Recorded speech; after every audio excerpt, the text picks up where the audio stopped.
Hey, what's up, people? Pizzal here, and concluding my series of reviews for the Howling films. Today I want to talk to you guys about 1995's Howling 7, New Moon Rising.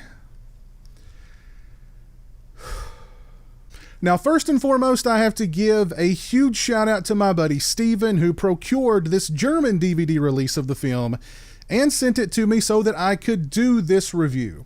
Now, after I did my review of Howling 6, I went back to my collection thinking I was going to pull Howling New Moon Rising off the shelf. I was almost positive that I owned a DVD of Howling New Moon Rising. Then I discovered I didn't own a DVD of Howling New Moon Rising because, according to IMDB, the movie never got a DVD release in the US. So I jumped on eBay, I jumped on a couple of other sites, thinking surely I could get an import DVD of Howling New Moon Rising for pennies. Not the case at all. There were a lot of them that were far outside the price range that I would pay for Howling New Moon Rising. So then Steven came in like a champ. He bit the bullet. He bought this German DVD release, I have no idea from where, and sent it to me so that I could complete my series of reviews on the Howling series. And no, for all of you out there who are asking, I don't consider Howling Reborn to be part of the Howling series, at least not part of the Howling series that I grew up with and that I have a fondness for. Now, Howling New Moon Rising has the dubious distinctions of being known as the worst movie in the Howling series. Now, that's saying something because the Howling sequels are not revered amongst horror movie fans, and Howling New Moon Rising, based on the ratings on the IMDb, is one of the worst movies ever made. Now, I don't like aggregate scores or aggregate grading levels for movies on websites like Rotten Tomatoes, etc.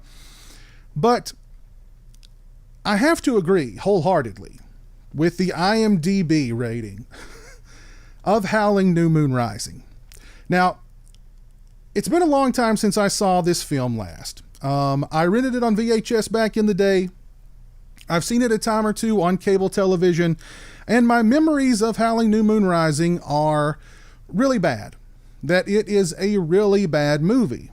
And after revisiting the film, not once, but twice, yes, I watched this movie, then I turned around the following day and rewatched this movie. Because the first time around, this movie was so incredibly dull, I literally, minutes after the movie finished, could not remember hardly anything about the movie. I don't know what happened. The first time I watched this DVD of the film, it's like I just went into some sort of fog about 20 minutes into it. And I may have been abducted by aliens. I have no idea. I'm sure if I were abducted by aliens, they came down here, they saw that I was watching Howling New Moon Rising, and they were like, we don't want any DNA from this guy. Let's just leave him with Howling New Moon Rising. That's punishment enough. That's worse than any kind of probing or experimentation that we can do on him in our spaceship. So for the purposes of this review, I went back the next day and watched Howling New Moon Rising again. And this is a really bad movie. This is a really, really bad movie on virtually every single level. It's bad. And not just bad. This movie is so painfully and mind-numbingly dull. Literally, the first half hour of this movie, the only thing that happens is country music and line dancing and a bunch of locals in a bar talking about God knows what. Occasionally you'll get these moments of you have an investigator speaking to like a priest who's a specialist in demonic activity, and they're talking about werewolves, because at the very beginning of the film, these three buffoons discover the skeletal remains of somebody out in the desert. They're it's a skeleton, but it's got a brand new wig on. And the investigator walks up to the three of them, and one of the guys say, he's dead. The skeleton with a wig on in the desert is dead. That is probably the most astute observation I've ever seen in a movie. So you've got Clive Turner, who was associated with Howling 4, 5, and this one. They must have ran off and made part 6 without him knowing. They were like, look, his back is turned. Let's run off and do a Howling movie without his involvement. And actually, of 4, 5, and 6, and this one, 6 is my favorite. I think 6 is actually the best of the bunch. So Clive Turner, he wrote the movie, he produced the movie, he directed the movie, quote unquote, and he also stars in the movie. He plays this, he's Australian, but he's a cowboy from Australia. He wanders into this dusty little desert town named Pioneer Town, and he is immediately welcomed with open arms in this town. He literally walks into a bar with his long, flaming orange hair and says, hey, I need a job. And they're like, you're hired. And then the first half hour of the movie, again, you wouldn't know it was a werewolf movie because all you have is honky-tonk music, line dancing, the locals who were really locals in this town. Clive Turner actually showed up in this town with his film crew of probably 2 or 3 people, a script that was probably 14, 15 pages long, and the locals allowed him to shoot in this town, and he cast all the locals to play virtually themselves in this movie. So you have country music, line dancing, you have non-actors trying to act, and occasionally you have these moments of the priest and the investigator talking about werewolves. Now, this is happening at the same time, but the stuff that's happening in the bar, we'll call that line A. What's happening in line A is the bar stuff, the country music, and the line dancing. That happens over the course of like at least a couple of days. But then we cut back to the investigator and the priest, and they're having the same conversation that's seemingly happening the exact same day. So you have a movie going on with 2 different kind of time frames happening. Line A is part of one time frame, line B is part of another time frame. So after about half an hour of country music, line dancing, people trying to act, people talking about werewolves, but not actually showing a werewolf, we get some werewolf action. However, it's werewolf POV action. Most of the werewolf action in this movie is werewolf POV action, and that's for a very good reason, and I'll get to that later on. So, I have no idea what the plot of this movie is. They try to tie together 4, 5, and 6. So, New Moon Rising tries to create some continuity between movies that had no continuity between them.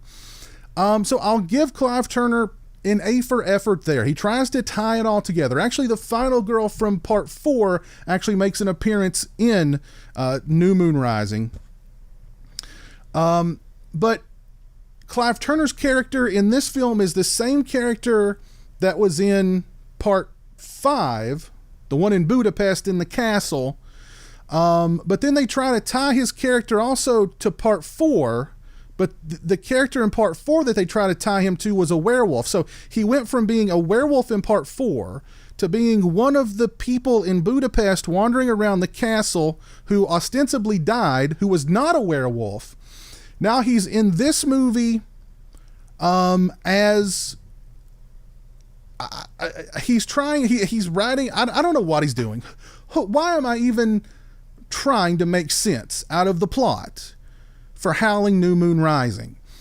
To this is a horrible movie. This is an awful movie. Apparently the film was directed by somebody else, but Clive Turner was notorious for just being so overbearing with all of the Howling movies that he was associated with, that he either shot extra scenes or he re-edited this movie and just decided to throw his name on it as the director, which why anyone would want to claim this movie, I have no idea. Because there's so many of the shots that the production quality is bottom basement level. The acting, and you can't really blame these people because they're not actors. They're not actors at all. Clive Turner can kind of act. The woman who was in part 4 who appears in this one can act. And then you have the character of Pappy, and Pappy kind of, I liked Pappy. Pappy's kind of like that, everybody knows a Pappy. He's that old sage guy who you'd like to just sit down with and have a beer and say, impart wisdom upon me, Pappy. You know what I mean? And he's a good storyteller. He's a wise man. He's the one somewhat saving grace in this movie. Then we get to some werewolf action, and we get to the werewolf transformation. And if you thought the werewolf transformation in Bad Moon was bad, the werewolf transformation in Howling New Moon Rising is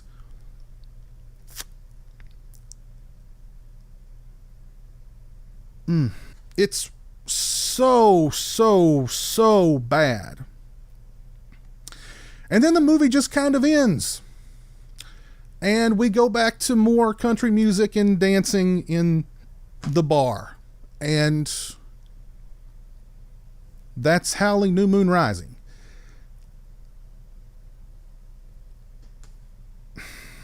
Now, even though this movie is really bad, and it's really, really, really, really bad,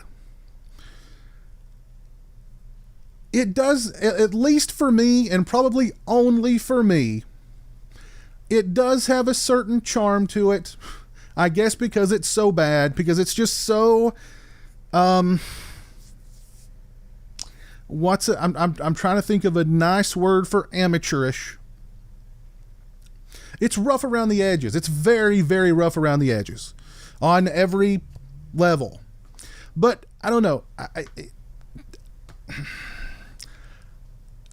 I found a certain charm in this movie. Now, granted, I like pretty much all of the Howling sequels, even the bad ones. I have a soft spot for. Now, my soft spot for this one is nowhere near on the soft spot of Howling, the other Howling sequels. It does have a very dusty charm to it. Actually, I'll tell you what. There's the perfect analogy for this movie in the movie. Pappy.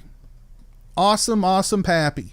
He's whipping together a pot of chili. And it looks like a nice pot of chili.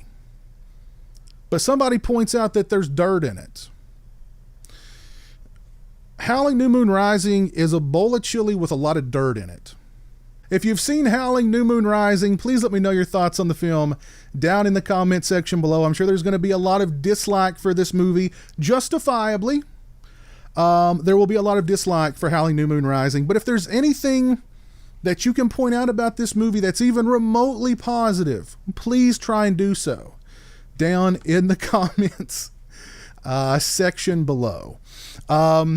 Yeah, geez, Howling New Moon Rising. My God. Thanks again, Steven, for biting the bullet, procuring this DVD and sending it to me.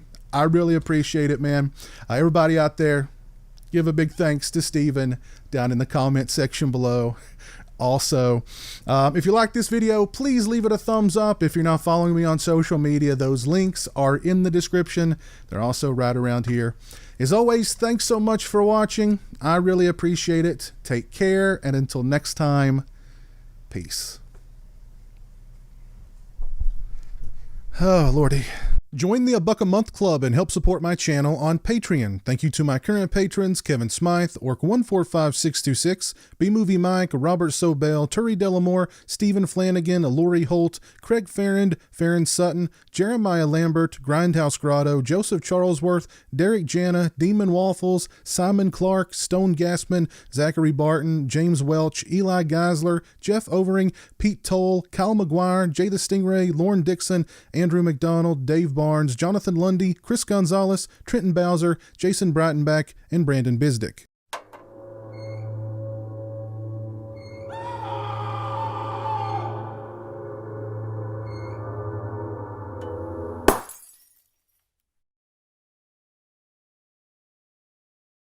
Say hello to the internet, Jeremy. Hello to the internet.